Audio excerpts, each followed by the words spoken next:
Hey everyone, and welcome back. Ready to dive into another fascinating topic.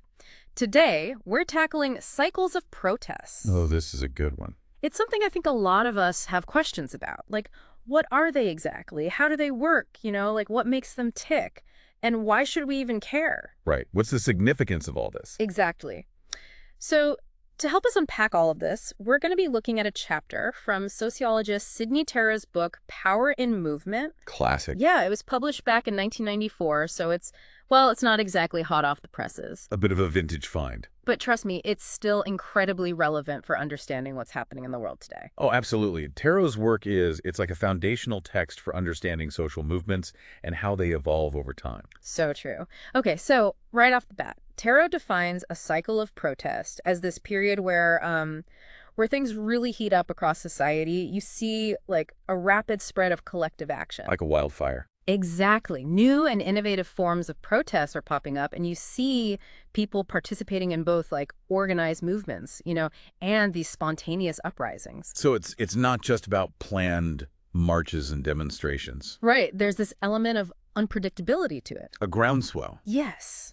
And it creates this intense interaction of back and forth between those challenging authority and the authorities themselves. Yeah, it's not a one-way street. It's this dynamic process of push and pull. For sure. And it's important to remember, as you were saying, that these cycles aren't just about people, taking to the streets. Right. They encompass a much broader spectrum of actions and reactions, everything from institutional changes, like new laws being passed. Or even shifts in cultural discourse. Exactly, to, in extreme cases, even revolutions. It can have a really broad impact. Oh, absolutely. It's about shifts in power dynamics, really. So it's about these ripple effects that spread throughout society. Yeah, it's a really dynamic process. Yeah. Okay, so I found this really interesting. Tarot points out that while, political scientists recognize that these cycles are really important, they often end up focusing more on studying individual movements or organizations. Huh? It seems kind of counterintuitive, right? Does seem a bit backwards when you put it like that. Yeah, like, shouldn't they be studying the big picture too? You'd think so. I think the reason for that is, well, studying organizations is it's just easier, to be honest. In what sense? Well, they have clear boundaries, memberships, goals, structures. They're easier to define and study. Cycles of protest, on the other hand, those are much more fluid. I see. Unpredictable. They involve all sorts of actions, including those that aren't seen as respectable by, let's say, the powers that be. Oh, that's interesting. So things like... Riots, uprisings. Okay. Direct action that disrupts the normal flow of things. I can see how that would make them much harder to analyze. Much harder to fit into neat little boxes. Yeah. Okay, that makes sense. So how do these cycles actually work? What are the key ingredients that make them tick? That's the big question. Well, Tarot identifies a few key elements, and one of the most important, he says, is what he calls political opportunities. Okay, I'm listening. You can think of it this way. Sometimes a window cracks open in the political system, even just a little bit, And one group, they see a chance, an opportunity to make their demands heard. They seize the moment. They do. But that small opening, it can inspire others to step up as well. I see. So even if those other groups, maybe their issues are different from the first group. Exactly. It's this ripple effect. It's almost like a chain reaction, right? Exactly. One group's actions can embolden others to join the fray. Suddenly, it's not just one group pushing for change, it's a whole bunch of them, all seeing an opportunity and seizing the moment. And that's how these cycles gain momentum. So we've got this opening of opportunity, this window cracking open. Then what? How does protest actually spread from, one group to another? Tarot calls this diffusion. It's fascinating, really. He uses this great example of how protests can spread, say, from, industrial centers to rural areas, kind of like a wave washing over different parts of society. Oh, I like that image. But here's the thing. It's not always about similar groups, making the same demands. Okay. Sometimes completely different groups get inspired and jump in, which can lead to some really unexpected alliances and coalitions. That's fascinating. Of course, I imagine that can also lead to some backlash. Oh, absolutely. It can definitely trigger counter movements from those who feel threatened by all these changes being demanded. So it's not all, kumbaya and unity. Right. It's a dance, but not always a harmonious one. Different groups moving and reacting to each other in unpredictable ways, which makes it even more interesting. Yeah, that's a great point. So we've got these openings of opportunity, we've got diffusion, all this energy spreading, but is it like total chaos? Or does some kind of order emerge from this? Well, one of the things that Tarot really focuses on is how these cycles become breeding grounds for new tactics, new symbols of protest. He calls these repertoires and frames. Repertoires and frames, okay. Yeah, think about it. Barricades, factory committees, sit-down strikes, Okay. even the concept of, direct action. Each cycle pushes the boundaries of how people resist and challenge authority. Like they're inventing new ways to make their voices heard. Exactly. And some of those innovations stick around and become part of the toolkit for future movements. Right, they add to the repertoire. Exactly. But it's not just about the tactics themselves. It's also about how people understand and justify those actions, how they connect their specific grievances to a larger cause. Tarot talks about how the concept of civil rights, for example, expanded to include so many different groups in the 1960s and 70s. So it's about creating a shared narrative, a shared understanding of what they're fighting for. Yes. It's like they're creating a new language of protest, and that's powerful. So with all this innovation, all this energy swirling around, who's steering the ship, are organizations really not that important in these cycles? They are important, but not in the way you might think. How so? Well, cycles of protest often lead to the creation of new organizations, and they can radicalize existing ones, push them to take on more confrontational approaches. Hmm. But here's the thing. These cycles aren't usually controlled by a single organization. It's much more like a decentralized network of groups, often competing with each other over tactics and strategies. Okay, so there's this tension even within the movement itself. Oh, for sure. Things can get pretty messy and chaotic, even among those who share a common goal. Right. And what about those in power? Are they just sitting back and watching this unfold, or are they, pushing back? Oh, they're definitely not passive observers. There's this constant interaction between those dissenting and the authorities throughout the cycle. And it's not just a simple two-sided conflict. So it's more nuanced than that. Much more. It's a complex web of actions and reactions. I like that. A complex web. Speaking of complex, what about the 1848 revolutions in Europe? Wouldn't you say those are a perfect example of a cycle of protest in action? Oh, they're a classic example. Yeah. Textbook. Really. Yeah. Tarot really dives deep into those revolutions, showing how all these elements we've been talking about, they all come into play. And I mean, Europe in 1848 was just, It- it was a powder keg. All Yeah. these social and political tensions, just waiting for a spark to ignite them. A powder keg, exactly. And ignite they did. And it wasn't just like, one country, right? We're talking widespread uprisings across the entire continent. Absolutely. A wave of revolution sweeping across Europe. And of course, many factors contributed to these revolutions. Right. It's never just one thing, is it? Never. But Tarot, he really focuses on the role of political opportunities and how they acted as these triggers. So those windows of opportunity cracking open that we talked about. Precisely. They sparked the cycle of protest and shaped how it unfolded. It's a reminder that even in seemingly stable systems, there are always cracks.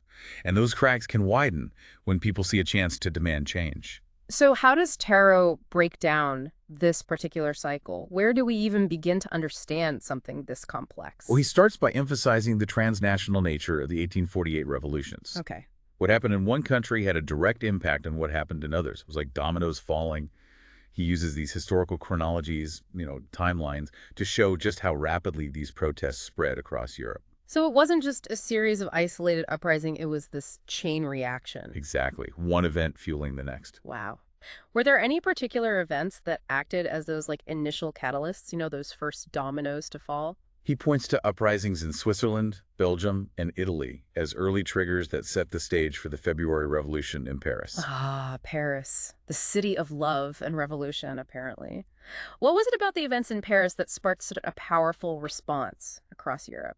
Well, he argues that the events in Paris acted as a major catalyst, that they significantly escalated protests across Europe. So Paris was like the epicenter. In many ways, yes. And what about the specific dynamics within France? How did those contribute to the revolution?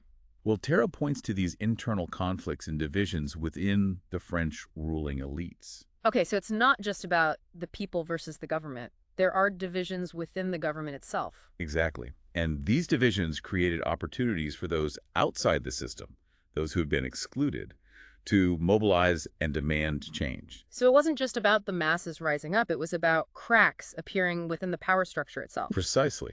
And those cracks, well, they allowed those outside the system to gain a foothold and push for change. So how did those cracks manifest themselves? What were the specific actions or events that created the opening for this cycle to take hold? Well, one example that Tarot highlights is this campaign for suffrage in France. It led to these large gatherings called banquets, which brought together people from all walks of life. And it wasn't just about fancy dinners, right? No, these banquets were really about political discussion and organizing. They expanded the protest beyond just parliamentary circles. So it's like they created a space for people to connect, to share ideas and grievances. Exactly. And that's a key ingredient in any successful movement, creating those spaces for dialogue and mobilization. So it sounds like things were reaching a boiling point in France. How did the cycle eventually reach its peak? Well, as these openings emerged and more people were mobilized, the cycle hit its climax. And this was marked by all sorts of different forms of collective action. Right. You had people gathering peacefully, having discussions, making speeches. Okay. But you also had these iconic barricades going up in the streets, these physical symbols of resistance. So a mix of peaceful protest and more confrontational tactics. Right. And unfortunately, as we often see in these periods of intense upheaval, you also had an increase in violence. So it wasn't all peaceful demonstrations and calls for reform. Sadly, no. Tarot brings up the example of attacks against Jews, which was a tragic illustration of how these cycles can unleash intergroup conflict and violence. It's a reminder that these periods of intense change can have both positive and negative consequences. That's a really important point. It is, and Tarot, he doesn't shy away from the complexities. So all this upheaval, it couldn't last forever, right? Mhm. How does Tarot describe that turning point, the beginning of the end for the 1848 revolutions? Well, he traces the downward trajectory of the revolutions and points to armed conflict, particularly foreign interventions, as a major factor in suppressing those uprisings. So external forces played a role in crushing these revolutions. Yes, unfortunately. It highlights how these cycles are often influenced by factors outside of the control of those involved. Wow, what a tragic end to such a hopeful moment. It was a difficult period, and Tarot, he makes this very poignant observation, that revolutions often leave behind a sense of disillusionment. Especially in those places where hopes were highest. Exactly. It's like the emotional roller coaster of revolution. It takes its toll, leaving people exhausted and demoralized. That's definitely something to keep in mind as we consider the potential for future cycles. Right. It's not just about the initial burst of energy and hope. It's also about what happens when that energy wanes and the reality of achieving lasting change sets in. You've got it. And those 1848 revolutions, well, they're not the only example of a cycle of protest. Tarot actually analyzes several more recent cycles as well. Oh, really? This is getting good. I'm definitely ready to hear more about those other cycles and, how they compare to what happened back in 1848. But I think that's a great place to pause for now. We can pick up there next time. Sounds good to me. All right, so we unpacked those 1848 revolutions, wow. But you're saying Tarot has, more cycles of protest up his sleeve? I'm ready for more. Oh, yeah, the 1848 revolutions, those were definitely a powerful example. But Tarot shows us that these cycles, they're not just, relics of the past. He analyzes 3 more recent cycles. Okay, let's hear it. Which ones? Well, there's the Popular Front and New Deal era of the 1930s. Okay. And then, of course, the student and labor movements of the 1960s. Oh, yeah, the 60s were, a whole vibe. For sure. And finally, the collapse of state socialism in Eastern Europe. That one stretched from, 1980 to 1991. Wow.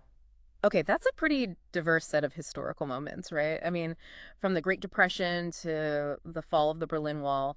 What common threads does he find running through these cycles? Each of these cycles, they're all unique in their specific contexts, of course. Yeah. But they share some fundamental dynamics with the 1848 revolutions. They all demonstrate these recurring patterns of protest driven by things like political opportunities, changing social conditions, and the strategic actions of those who are, demanding change. So it's like history is rhyming, even if it's not repeating itself exactly. That's a great way to put it. There are these echoes across time. I like that. Echoes across time. Okay, so let's unpack these more recent cycles a bit. First up, the Popular Front and the New Deal era. What was happening in the world that, like, set the stage for this particular cycle of protest? Well, the rise of fascism in Europe, especially after the Nazi Party's victory in Germany in 1933, that was a huge factor. Yeah, that makes It sense. created this wave of anxiety, this deep desire to resist authoritarianism, to protect democratic values. So this cycle was fueled by fear, but also this sense of urgency to, like, protect freedoms that people felt were under threat. Exactly. And in France, this manifested in a series of protests and strikes that ultimately led to the rise of the Popular Front. The Popular Front. Okay, remind me, what was that exactly? It was a coalition of like left-wing parties, socialists, communists, radicals, and he took power in 1936. Okay, so that was happening in Europe, and then on the other side of the Atlantic, we had the New Deal in the United States, right? Was that also part of this cycle? It was. The New Deal was President Franklin D. Roosevelt's response to the Great Depression. It involved all these sweeping economic and social reforms, aimed at providing relief, recovery, and reform. Yeah, relief, recovery, and reform, the three R's. So we've got the Popular Front in Europe, which was this political movement fueled by fear of fascism, and then the New Deal in the US, which was a government response to, like, a massive economic crisis. Were there any connections between these two, like, seemingly different events? It's interesting because despite these different contexts, both the Popular Front and the New Deal, they involved significant labor activism. Yeah. A real push for workers' rights. Okay. S.Tarrow, he points out that those factory occupations that marked the 1936 strikes in France, those were really similar to the sit-down strikes happening in U.S. industrial cities. Oh, like where? Places like Flint, Michigan, and Akron, Ohio. So even though these movements were happening on different continents and, for different reasons, there was still this, like, the sharing of tactics. That's fascinating. What about outcomes? Did these movements ultimately succeed in achieving their goals? Well, the outcomes were actually quite different. In France, that Popular Front government, they did manage to implement a lot of reforms. Things like increased minimum wages, a shorter work week, and an end to, police brutality against strikers. Wow, that sounds like a pretty significant victory for the workers. Oh, it was a big win. But the Popular Front in Spain, that was a much more difficult situation. Oh yeah, Spain in the 1930s, that was rough. Instead of reforms, the rise of the Popular Front in Spain actually sparked a civil war. A civil war. Oh wow. Yeah, the left-wing government ended up battling against these fascist forces led by General Francisco Franco. It's a stark reminder that a cycle of protest, it can lead to reform, but it can also lead to violent conflict. Those outcomes, they're rarely predictable. Yeah, that's one of the things that makes studying these cycles so fascinating and frankly a bit unnerving. For sure. Okay, let's shift gears to the next cycle that S.Tarrow analyzes, the student and labor movements of the 1960s. Man, the 60s were a turbulent decade. What were the driving forces behind that particular cycle? The 60s, they were definitely a time of major social and political upheaval, no doubt about it. And this cycle, well, it was fueled by a really complex mix of factors. You had the Vietnam War, the Cold War, this growing sense of disillusionment with traditional authority, with social norms. Young people especially, they were questioning everything. It was a time of, like, real cultural and political ferment. It was. And student activism was at the forefront of this cycle, right? I mean, those images of student protests, they're iconic. Oh, absolutely. S.Tarrow, he highlights how student occupations spread like wildfire across Europe and the United States. They were often using similar tactics and framing their demands around, challenging authority and demanding greater participation in decision-making. Okay, so there's that transnational element again, those echoes across time and space. Exactly. It's amazing to see how movements in one place can inspire action in others, even across continents. Were there any, like, specific events during this time that really stand out as particularly influential? Well, S.Tarrow mentions those days of rage during the Democratic National Convention in Chicago in 1968. That was a pivotal moment in the U.S. Yeah, that was intense. And of course, the protests in France in May 1968, those were incredible. They almost toppled the government of Charles de Gaulle. Wow. So it sounds like those in power were, like, genuinely shaken by the intensity of these protests. But did all this upheaval, did it lead to any lasting changes? The outcomes of the 1960s movements, those were mixed. Like most of these cycles, I guess. Right. Some elements of these movements, they were absorbed into mainstream politics. They led to reforms in areas like education and social welfare. So some of those radical demands eventually became like just accepted as part of the system. That's kind of amazing. It is. It shows how these cycles can shift the boundaries of what's considered acceptable, even possible. But then other elements of those 60s movements, well, they continued on in new social movements. Oh, interesting. Like, Movements focused on things like environmentalism, hmm feminism, LGBTQ rights. It's like the energy of the 1960s continued to flow, but in different directions, and really shaped the social and political landscape for decades to come. Yeah, the 60s cast a long shadow. Okay, on to that final cycle Tarot discusses, that collapse of state socialism in Eastern Europe. That was such a monumental shift in global politics, right? Like the fall of the Berlin Wall, the end of the Cold War. It's hard to imagine protests playing a significant role in something that big. I know, it might seem surprising, but protest played a huge role. Really? Oh, yeah. Tarot points to the emergence of the Solidarity movement in Poland in 1980 as a key turning point. Solidarity. I remember learning about them in school. Solidarity, they were this massive independent trade union, and they challenged the communist government head on. They demanded greater freedom, worker rights. It was this beacon of hope behind the Iron Curtain. But didn't the Polish government ultimately crack down on them?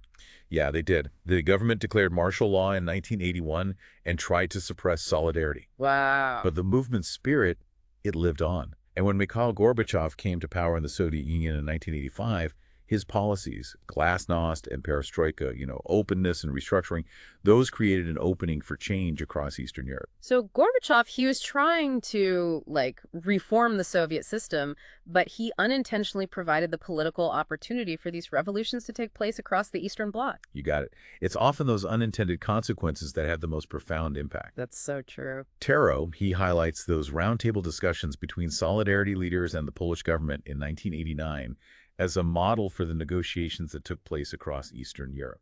And it was a relatively peaceful transition, which is really remarkable. Yeah, especially considering how often revolutions in the past had been, really violent and bloody. Absolutely. It's incredible to think that a cycle of protest could actually contribute to the downfall of, entire political systems. It shows you the power of collective action. It does. So as we've been, going through these different cycles, I've noticed a pattern, right? Like each cycle seems to follow a similar trajectory.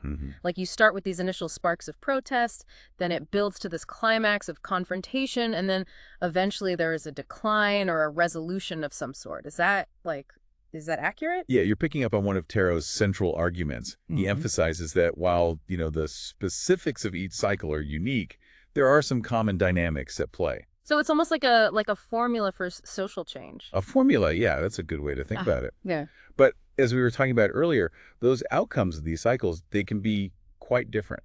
Right, right. So, how does Tarot explain that variation? Well, he attributes it partly to what he calls the multipolarity of interaction that characterizes these cycles. Multipolarity of interaction. Okay, that sounds pretty complex. Can you break that down for me? Basically, it means that it's not just this simple two-sided conflict between protesters and authorities, Okay. There are often multiple groups involved, each with their own, interests and agendas and their interactions with each other that can really shape the course of the cycle. Okay, so it's like this complex web of relationships and influences rather than this straightforward battle between two opposing sides. Exactly.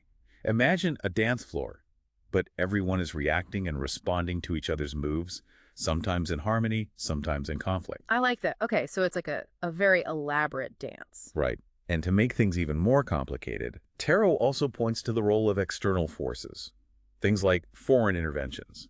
Right, those external forces can really throw a wrench in things. Exactly. They can have a huge impact on how these cycles play out. So are we saying that these cycles are inherently unpredictable? Can we ever really know how they'll play out? That is the million-dollar question. And unfortunately, there's no easy answer.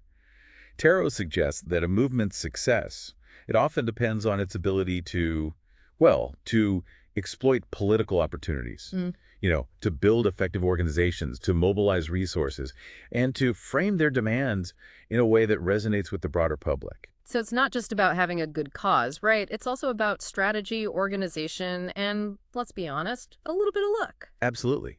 And even with all of those things, success is never guaranteed.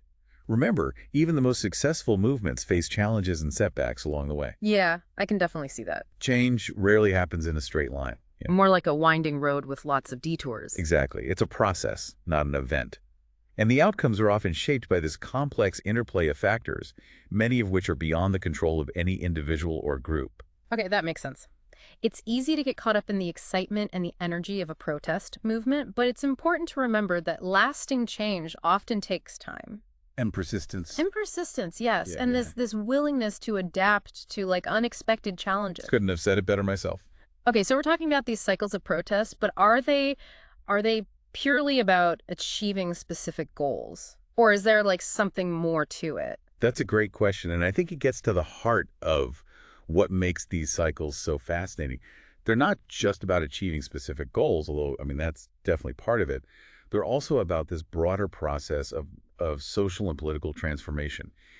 Even if a particular movement, doesn't achieve all of its aims, it can still contribute to a shift in consciousness, Oh, I see. a change in the political landscape, or even the emergence of new actors and alliances. So it's about planting seeds even if you don't see the fruit of your labor right away. Exactly. That's why it's so important to take this long view when we're talking about these cycles. They're not just about winning or losing in the short term. They're about shaping the future direction of society. So, given everything that we've learned from tarot, what does it all mean for us, like today?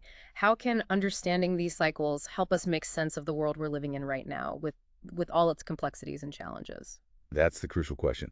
One of the most important takeaways, I think, is that we need to be aware of the potential for these cycles to emerge Mm-hmm. and to shape our world. Hmm. By understanding the dynamics of protest, we can be more prepared for the challenges and the opportunities that lie ahead. So it's like having a roadmap, even if it's a bit, messy and incomplete. Exactly. It helps us navigate the terrain. What signs should we be looking for? Are we like potentially in a cycle right now? That's the big question. It's one that we should all be pondering. Given what we've learned about these cycles, what are the potential triggers or conditions that could be brewing right now? Okay, let's put on our cycle of protest glasses and take a look around. What do you see? Let me think. All right, so we're putting on those cycle of protest goggles, scanning the horizon. What's out there? What screams potential cycle to you? Well, we already touched on it, haven't we? The polarization. The depolarization, the social divisions, yeah. Yeah, it's everywhere. It really does feel like that. It's like every time you turn on the news, it's political stalemates, it's social media echo chambers. And it's that growing gap between, the haves and the have-nots. Oh, absolutely. Hard to ignore. And that's a recipe for discontent, isn't it? It really is. It's like everyone's retreating into their own corners, and it's getting harder and harder to even like talk to each other, let alone find some sort of common ground. Well, But is that enough to actually spark a cycle of protests? definitely a key ingredient. A key ingredient, yeah. Okay. It goes back to what S.Tarrow was saying about political opportunities. Right, right. When people lose faith in the system, they lose faith in the system's ability to actually address their concerns, they're much more likely to seek change outside of, those traditional channels. So disillusionment with how things are with the status quo, that creates the opening for protest to take root. It does. And it's not just about politics either. What else? I mean, think about it. We're also seeing this convergence of global crises, right? And they're fueling anxiety and uncertainty and fear. Yeah, Climate change, right? That's an increasingly urgent threat. And economic inequality, that's widening. And all these technological advancements, I mean, they're disrupting traditional ways of life. It's a lot. It's a lot to process, for sure. It really is. And all of these factors together, they create this fertile ground for protest. It's like we're facing this perfect storm of social, political, and environmental challenges, and people are starting to feel like they're being swept away. They are. It makes sense that they would be looking for ways to regain some sense of control. Absolutely. A sense of agency. Yeah, agency, exactly. And when those feelings, those feelings of powerlessness, of frustration, when they reach a tipping point, that's often when we see people taking to the streets, organizing movements, demanding change. It's like a pressure cooker, right? The heat just keeps building and building, and finally there's this release. But these cycles, they're not just about anger and frustration, are they? No, you're right. There's also this this element of hope, this belief that things can be different, right? Oh, absolutely. Yeah. I mean, that's one of the most powerful aspects of these cycles, isn't it? Yeah, it's inspiring. It is. It's this collective energy, the idealism that these cycles unleash. It's about people coming together, sharing their visions for a better future, and working together to actually make those visions a reality. It's that saying, the power of the people is stronger than the people in power. Right. Exactly. Yeah. But, Tarot also cautions us, doesn't he? About About the fact that these cycles, they can be incredibly complex Yeah.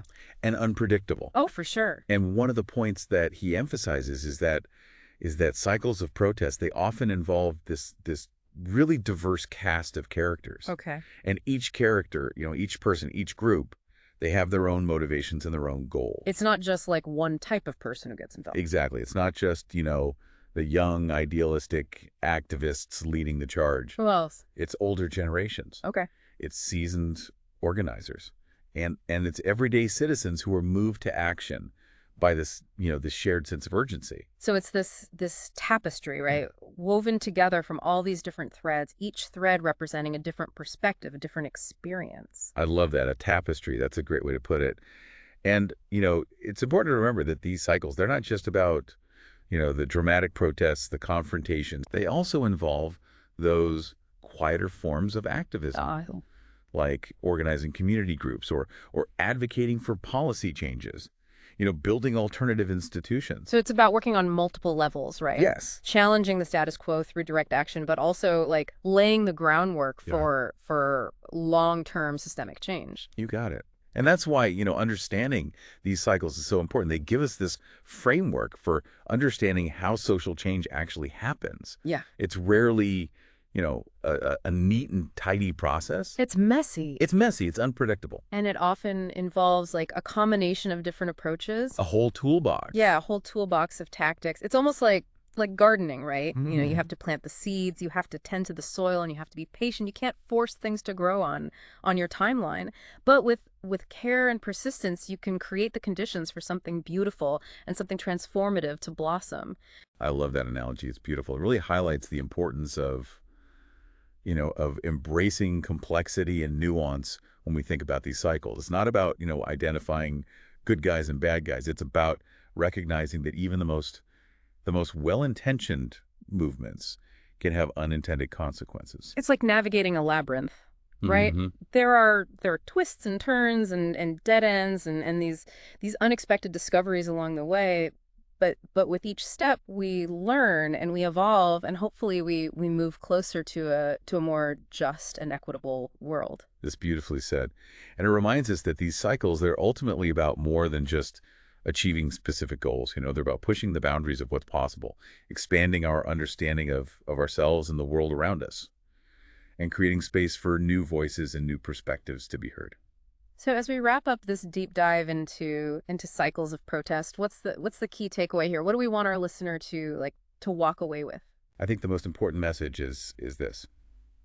History, it doesn't just happen to us, Yeah. We have the power to shape it. And understanding these cycles of protest, well, that's crucial for recognizing the opportunities we have to actually make a difference.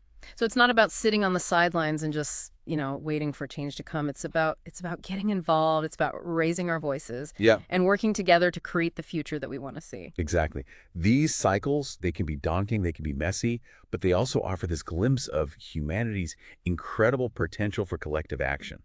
And transformation. And transformation, yes. Yeah. It's up to each of us to decide how we'll engage with these forces, how we'll contribute to that ongoing story of social change. Well said. And to our listener, we encourage you to stay curious, to stay engaged, and to never, ever underestimate the power of your own voice and your own actions. Thanks for joining us on this deep dive.